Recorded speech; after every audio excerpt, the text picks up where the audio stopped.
any new author out there, one of the things I would say is what's important is to really sit down and really ask some powerful questions to yourself. Why do you want to write the book? You know, most people write the book, and when they gave it to me, like to read it, frankly, I would put it in the bin. There's no value to that. There's nothing that I cannot find on Google. So what most people make a mistake is to write a book with information put together, something quick, just to have a book thinking they're going to become credible. No. Book, if you want to be a really established author, you really need to know your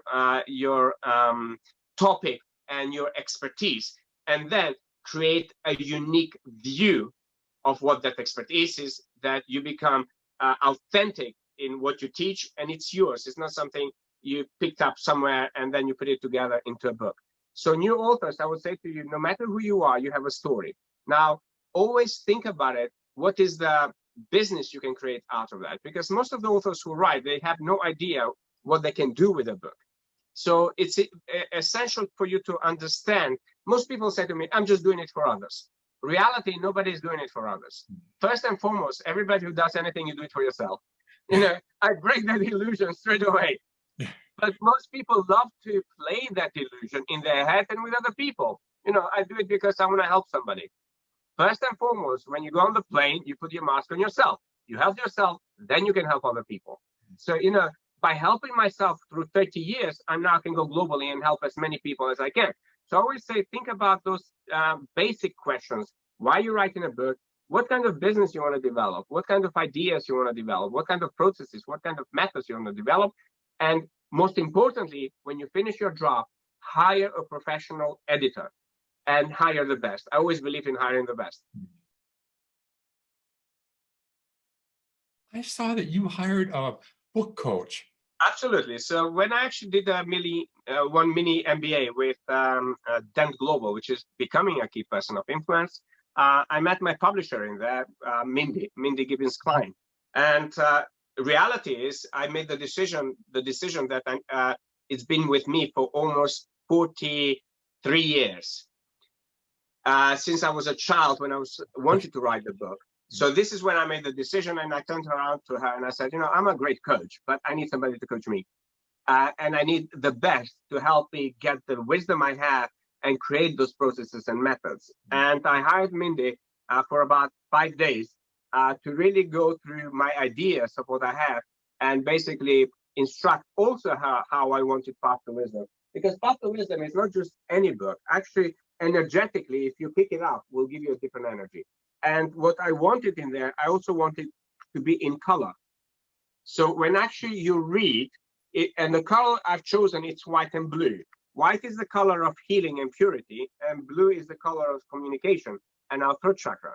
So I wanted people to communicate with themselves and with the book, and let the book communicate and activate every part of the DNA.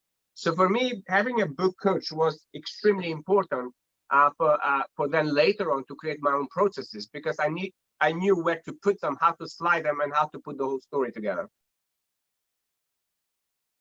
You have a huge following in social media, on Twitter and YouTube, Facebook, and Instagram. How did you accomplish that? It's through hard work, Paul. It's, you know, it's I see a lot of people, I meet them, and this new way of thinking for some people, thinking that success comes like a text message, instant. No, it's, you know, I even today, I only sleep about 4 hours. So I work 20 hours a day.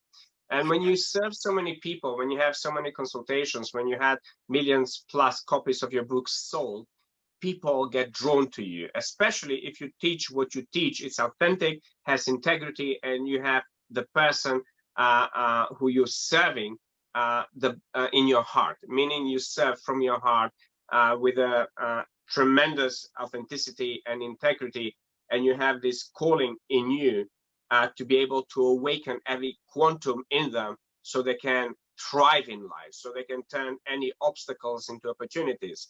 So, but daily I share on social media. I've been interviewed over 500 TV, radio, and podcast stations. So every time I get interviewed, people connect with me, and especially when I go on TV, I get instantly hundreds, thousands of followers, 10,000, 20,000 with one TV or radio show. So I think today's world, it is a world of social media. And as a business owner, as an entrepreneur, I always recommend people get out there and share yourself authentically, meaning I don't polish myself all the time. One day you'll see a very polished picture. Another day you'll see me from the gym talking to my audience. Another day I share my mother, my latest mother. Today it's her 3rd year anniversary since she passed away. So I really shared some like amazing moments, and instantly I got 12,000 views just from sharing one video. And I watched that myself this morning. That was incredible. Yes, the and Instagram video. Things like that. I like to really be authentic with my audience. You know, I get people approaching me saying, "Oh, we can do these flashy things and flashy that," and I said, "You know what? This is who I am."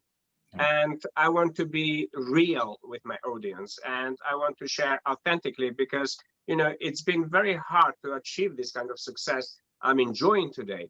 And I'm an ambassador, no matter where you come from, no matter what struggles you have. I believe with all of my heart, I know and I trust that the intelligence that runs through you has the ability to make you shift, to make you grow, to make you change unfavorable situation in a new reality where you can feel fulfilled.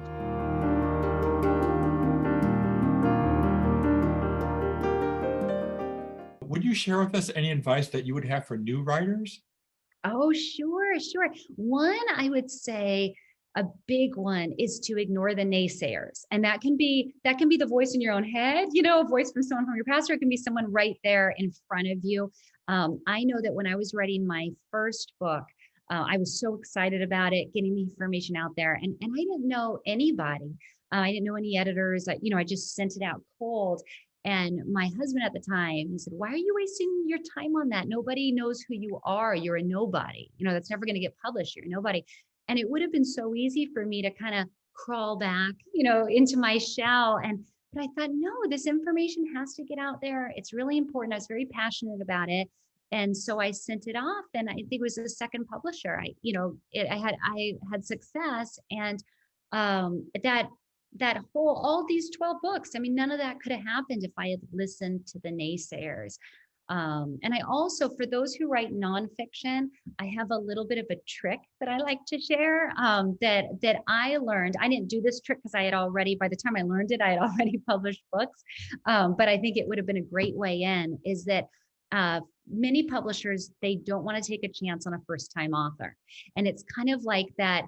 It is a catch-22, right? How can you get a book out there if they don't want to get a book out there for someone who doesn't already have a book out there? But in the area of academic writing, there are a lot of book projects where professors take on a book project because their own study findings aren't necessarily ready for publication, but they need to publish something and it needs to be quality. And so they put out these searches for authors to write just one chapter each. And it's basically the same as a journal paper, but instead of it being in a journal, it's in a book. And my favorite is IGI Global. You can search their site and change the drop-down menu, not call for journal papers, but change it to call for book chapters. And you can send in a quality paper that's written just like a college essay. You know, it's well written, and it definitely has to be high quality. But then once that book comes out, then you're a published book author you can tie your name to it on Amazon, right? You can set up an author page on Amazon, and now you're getting that author, you know, image, that author profile out there. And when you do apply for a full-length book manuscript, now you're much easier for a publisher to take a chance on. So that's one sort of way in I recommend in the nonfiction vein. I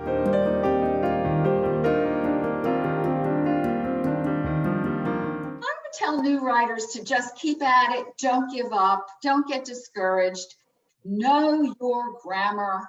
A lot of people think that they can write, and they really, and I wasn't just a retired person just deciding, oh, I think I'll write a book. I had a career as a writer and editor. I knew how to write. I understood syntax and grammar. And although I did take a couple courses on the creative side, you basically have to know the fundamentals of writing before you undertake writing a book. So I would stress that. It's very important. Readers don't want to have to, fumble around to figure out what your intentions are. They want to be able to grasp what you're saying right away. So I would recommend that. But basically, don't give up and believe in yourself. Share with us some of the details of working on your book with your editor, Ron W. Starr.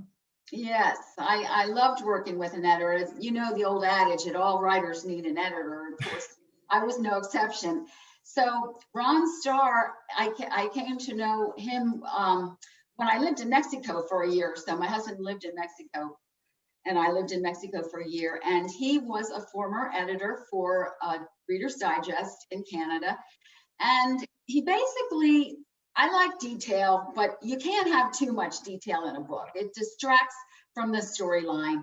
So he was very effective in helping me, you know, keep the detail that was helpful and eliminate that was just a little too, you know, sidetracking. Could you share with us some of your experiences on hiring a researcher specializing in securing your veterans' files while writing your book? Right.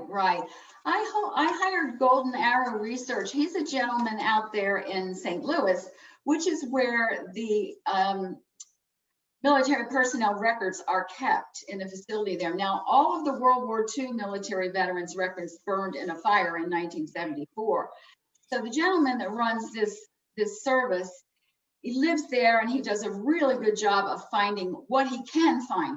In my case, he found VA records, but it was all about my father's time prior to and after the war, but none of it during the war. But it was still helpful. He did find records for me that were helpful, and I would recommend it for anybody doing serious research on their father or anybody's time in World War II. Could you tell us about the book award you won, the International Book Award? Sure. The International Book Awards contest is based in California. It's about a 12-year-old contest, and it is one of the ones that Publishers Weekly does recommend that authors apply to.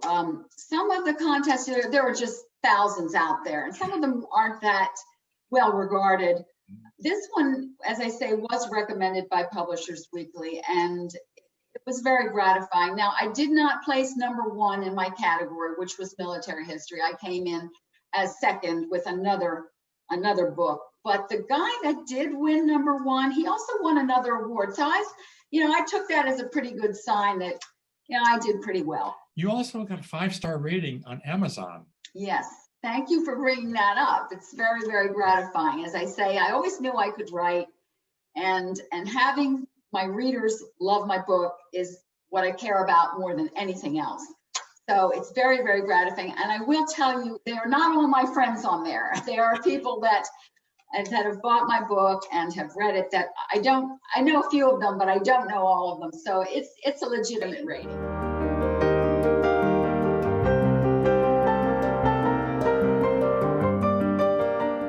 I believe to work at it many times in a week, at least 5 times. What I did was I calculated how many words I had to write in a day to finish it in a certain amount of time.